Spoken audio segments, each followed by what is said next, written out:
Après cette cirrhose alcoolique, le dossier numéro 4 est finalement euh, une cause de cirrhose relativement rare, mais je pense qu'il faut connaître. Et je me suis permis de le poser. C'est un peu mon dada. Je suis persuadé qu'un de ces jours, ce dossier, comme tel ou un peu différemment, tombera à l'ECN.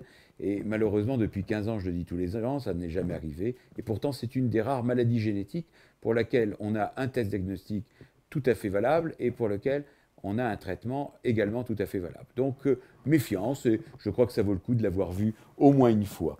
Alors, c'est quoi ce dossier numéro 4? C'est Madame T. Elle a 46 ans et elle vous consulte à la suite de la découverte d'un foie un peu gros lors d'une visite de médecine du travail. Alors, vous voyez que ce n'est pas un dossier inventé, hein, c'est la vraie vie. À l'interrogatoire, la patiente se plaint d'une asthénie. Premier signe. Fatigue. Traînante.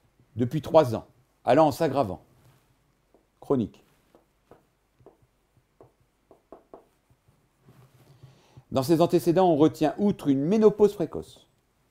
Une ménopause précoce à 42 ans. Et vous noterez que les troubles sont apparus au décours de la ménopause. La survenue à 3 reprises, depuis 6 mois, de poussées fluxionnaires pseudo-goutteuses du genou droit et du poignet gauche, étiquetées chondrocalcinose, devant la normalité de l'uricémie et l'aspect radiologique. Donc c'est une dame de 46 ans qui présente une asthénie chronique et 3 poussées de chondrocalcinose, alors qu'elle a présenté une ménopause précoce à 42 ans. C'est une histoire peu banale, hein, c'est une histoire peu banale. Ça attire tout de suite l'attention. Hein. Une ménopause précoce, pourquoi est-ce qu'elle fait de la chondrocalcinose? Bon, enfin, bon. L'examen clinique met en évidence une hyperpigmentation cutanée, mais prédominant aux zones exposées au soleil, et une hépatomégalie dure, à bord inférieur tranchant. Alors ça, c'est vachement important, parce que hépatomégalie dure à bord inférieur tranchant, à ma connaissance, il n'y a que 2 diagnostics possibles. Le premier diagnostic, c'est une cirrhose, et le deuxième diagnostic, c'est une hémochromatose. La flèche est à 18 cm. La patiente vous présente un bilan sanguin datant de 3 mois comportant NFS normal, ionogramme normal, une glycémie à jeun à 7,2 millimoles. On l'aurait préféré un peu plus importante, on n'a qu'un seul dosage, mais enfin, il y a, semble-t-il, une ambiance d'intolérance glycidique, des azates à 3N et des alates à 2N. Donc nous sommes bien face à une patiente qui présente une asthénie, une hépatomégalie, une cytolyse isolée et un gros foie à bord inférieur tranchant avec une hyperpigmentation, visiblement une petite intolérance glycémique et des crises de chondrocalcinose qui sont apparues depuis 6 mois, 3 ans après une ménopause précoce. Eh bien, je dirais que véritablement ici, vous aviez tous les éléments du diagnostic. Quel diagnostic suspectez-vous sur cette observation? Eh bien, c'est une hémochromatose génétique. Pourquoi? Eh bien, parce que vous aviez tous les éléments. C'était le gros foie à bord inférieur tranchant, c'était la cytolyse isolée sans insuffisance hépatocellulaire, sans cholestase, c'était les atteintes articulaires sous la forme d'une chondrocalcinose, c'était les signes endocriniens sous la forme de la ménopause précoce, mais également de l'atteinte cutanée. Il n'y avait pas d'atteinte, c'était l'intolérance glycémique probable, et il n'y avait pas d'atteinte cardiaque. Et enfin, il y avait une notion de terrain, c'est que c'était une femme. Si ça avait été un homme, le diagnostic aurait été posé plus précocement, hein, vers 20 ans, 30 ans, mais que c'était une femme et que l'ensemble des troubles était apparu 3 ans après une ménopause précoce, c'est-à-dire peu de temps après qu'elle ne bénéficie plus d'une saignée mensuelle qui jusque-là l'avait protégée de l'hémochromatose. Quels résultats biologiques viendront conforter votre suspicion diagnostique? Eh bien, bien évidemment, ça va être premièrement de vérifier qu'il existe effectivement une intolérance glycémique, donc de glycémie à jeun supérieure à 7 ou une glycémie à jeun supérieure à 11 millimoles par litre, éventuellement un HGPO. Et puis ça sera les perturbations du bilan martial, qui vont être bien évidemment un fer élevé, qui vont être une ferritine élevée et classiquement supérieure à 1000, mais surtout, c'est un coefficient de saturation supérieur à 50% et souvent de l'ordre de 100%. Quand vous avez tous ces éléments, vous avez déjà beaucoup d'éléments en faveur d'une hémochromatose génétique. énumérer les principaux diagnostics différentiels, eh bien, je dirais que la recherche d'un diagnostic différentiel, c'est les causes non génétiques. Alors, premier élément, si vous avez bien la mutation C282Y positive, mais qu'elle est à l'état hétérozygote, eh bien, il faut savoir que les C282Y hétérozygotes n'ont pas d'hémochromatose, sauf lorsqu'il existe une hétérozygosie composite avec le H63D. Ça, c'est pour les gens très forts. Partons du principe que la mutation est négative.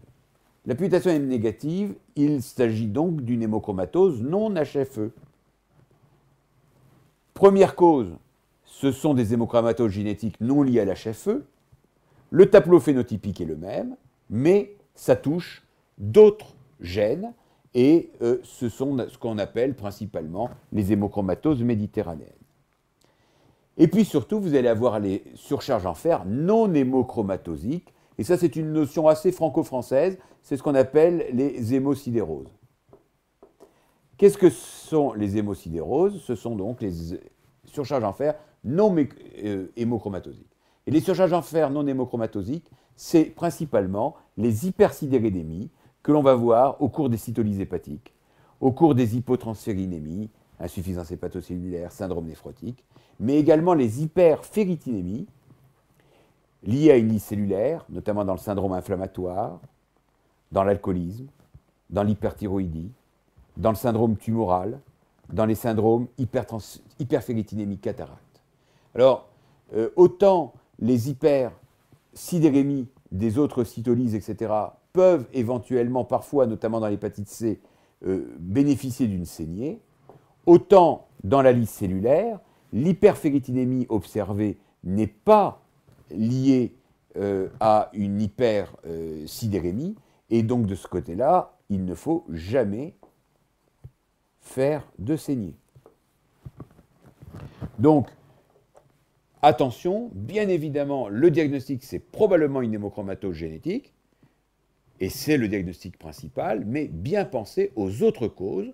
Alors, les autres causes d'hémochromatose génétique, d'accord, c'est pour la petite histoire, mais surtout les hypersidérémies non hémachromatosiques, cytolyse, un syndrome d'insuffisance hépatocellulaire, syndrome néphrotique, les hyperféritinémies, dans la lyse cellulaire, le syndrome inflammatoire, l'alcoolisme chronique, l'hyperthyroïdie, les syndromes tumoraux et le syndrome hyperféritinémie cataracte. Quatrième question, quel examen confirmera votre diagnostic principal?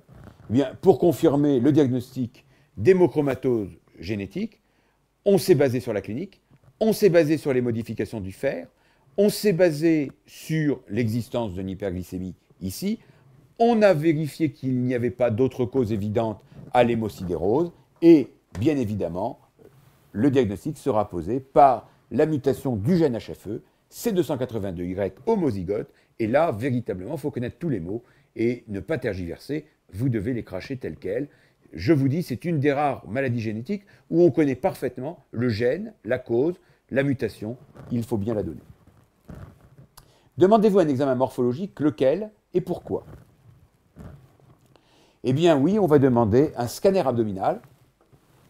L'intérêt du scanner abdominal, c'est que ça va permettre un bilan morphologique hépatique et ça va permettre un dosage intrahépatique du fer.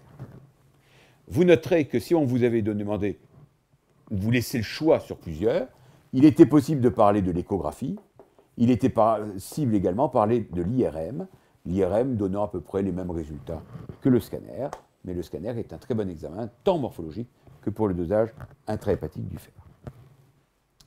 Demandez-vous une certitude histologique, pourquoi? Eh bien, la réponse que j'attendais, c'était non. Pas d'indication à la PBH, et même, elle est globalement inutile. Pourquoi elle est inutile? Parce que la certitude diagnostique est obtenue biologiquement si vous avez la mutation positive. Deuxièmement, elle est inutile pour l'évaluation pronostique, puisqu'on peut mesurer la surcharge en fer par scanner et donc avoir une idée de la quantité de fer qu'il va falloir enlever par saignée.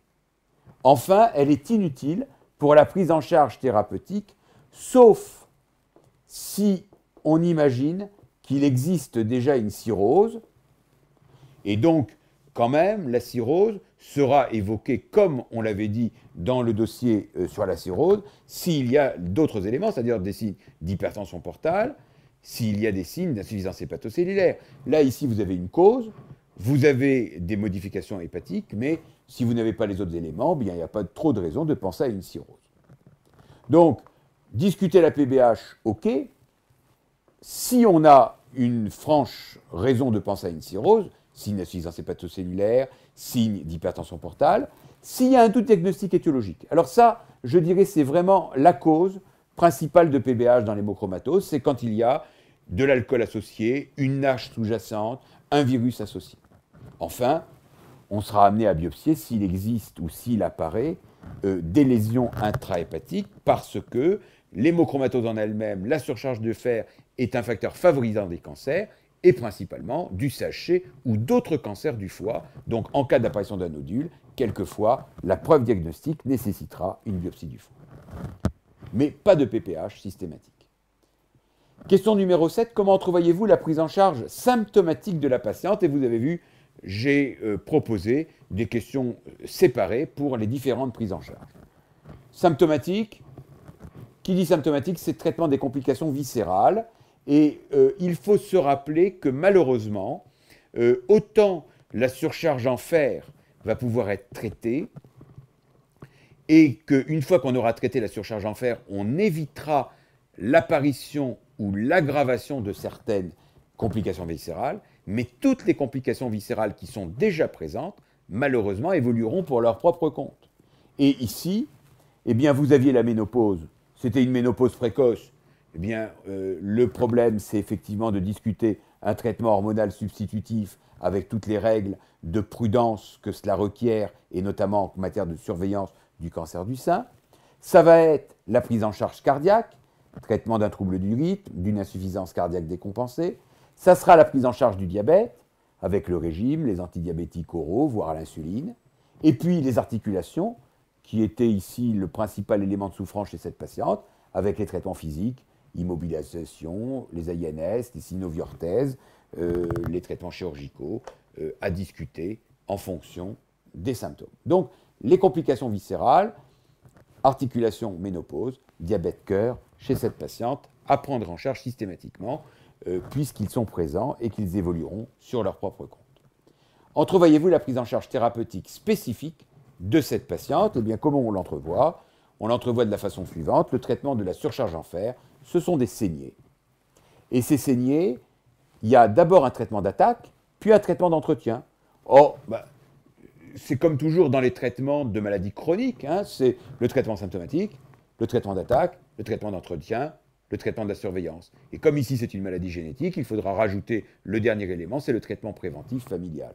Traitement d'attaque, saignée, hebdomadaire, jusqu'à normalisation de la ferritinémie, et en fonction de la tolérance, NFS. C'est globalement 400 à 500 cc chez l'homme, mais ici vous avez noté, je ne vous demande pas de me dire exactement comment se passe une saignée. Ce que je vous demande, c'est de bien savoir qu'il y a un traitement d'attaque et un traitement d'entretien, que le traitement d'attaque, ce sont des saignées globalement hebdomadaires, jusqu'à normalisation de la ferritinémie, et en fonction de la tolérance de la NFS. C'est évident que si le patient est anémique, on arrête.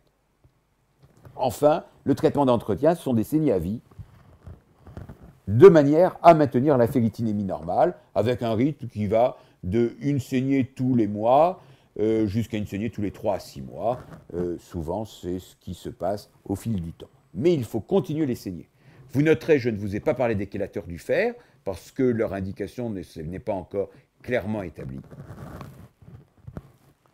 Quels sont vos conseils préventifs? Les conseils préventifs, attention, la prévention, c'est la prévention vis-à-vis du patient lui-même. C'est la prévention de la surcharge en fer. Alors là, j'insiste auprès de vous sur un élément important, c'est l'éviction de l'alcool, mais il n'y a pas de régime contre le fer, d'accord? Il n'y a pas de régime pauvre en fer à proposer. D'ailleurs, les aliments ont quasiment tous la même quantité de fer à l'intérieur. Pas de supplémentation en fer, par contre. Notamment si jamais le patient fait une hémorragie ulcéreuse ou je ne sais quoi, vous ne le laissez pas partir avec du tardiféron dans son ordonnance de sortie. Dans la famille, ça, c'est ce qui est le plus important, parce que ça met en jeu un phénomène médico-légal. Toute maladie qui a un potentiel génétique doit avoir une enquête phénotypique familiale, c'est-à-dire le dosage de coefficient de saturation d'acidérophiline, plus d'ailleurs que la ferritinémie, et génotypique, la recherche de la mutation C282Y homozygote, parents, fratrie, enfants, du fait de la grande prévalence de la maladie. Et bien évidemment, pourquoi on fait ça? Eh bien, c'est parce que pour les patients porteurs, on leur proposera une saignée préventive à tous les patients homozygotes, car il faut à tout prix maintenir, avant même que les signes de la maladie ou que les complications surviennent, la ferritinémie normale. Ça garantit l'absence de symptomatologie liée à la maladie. Enfin, ne pas oublier la surveillance des cancers et en particulier du carcinome hépatocellulaire avec une échographie, une alpha-fetoprotéine à peu près tous les 6 mois, et beaucoup d'auteurs la proposent en l'absence même de cirrhose, donc au-delà de la surveillance de la cirrhose pure. Comment entrevoyez-vous la surveillance? Bien, la surveillance de l'hémochromatose, c'est une surveillance principalement clinique, extradigestive, rhumatologique, cardio, diabète, hépatique, HTP, insuffisance hépatocellulaire, acide. C'est la surveillance du traitement, activité par ferritinémie, tolérance par numération. C'est la surveillance des complications, la cirrhose, avec la surveillance classique, clinique tous les 6 mois, biologie hépatique une fois par an, FOGD tous les 2 ans, du CHC avec l'alpha-fétoprotéine et l'échographie tous les 6 mois, et les autres néoplasies, suivies des recommandations HAS, mammographie, frottis, hémoculte, pour ces patients, puisque, je vous le répète, l'hémochromatose est un facteur de risque de cancer en lui-même. Et donc, pour moi, l'hémochromatose est un dossier qui est parfaitement tombable. D'abord, c'est un des sujets, un des items, ça donne des cirrhoses, ça donne des hépatomégalies, il y a la relation médecin-malade, il y a l'évaluation des examens complémentaires, donc tous ces items sont abordés, et je crois que ça pourrait être tout à fait une bonne illustration d'une maladie hépatique tombable à l'ECN, soit sous cette forme, soit venant par exemple après un bilan de syndrome dysmétabolie, avec une hémosidérose d'une autre cause, et un diagnostic différentiel avec une autre hémosidérose. Donc l'hémochromatose, je pense que ça vaut le coup que nous ayons mis un petit phare sur cette question.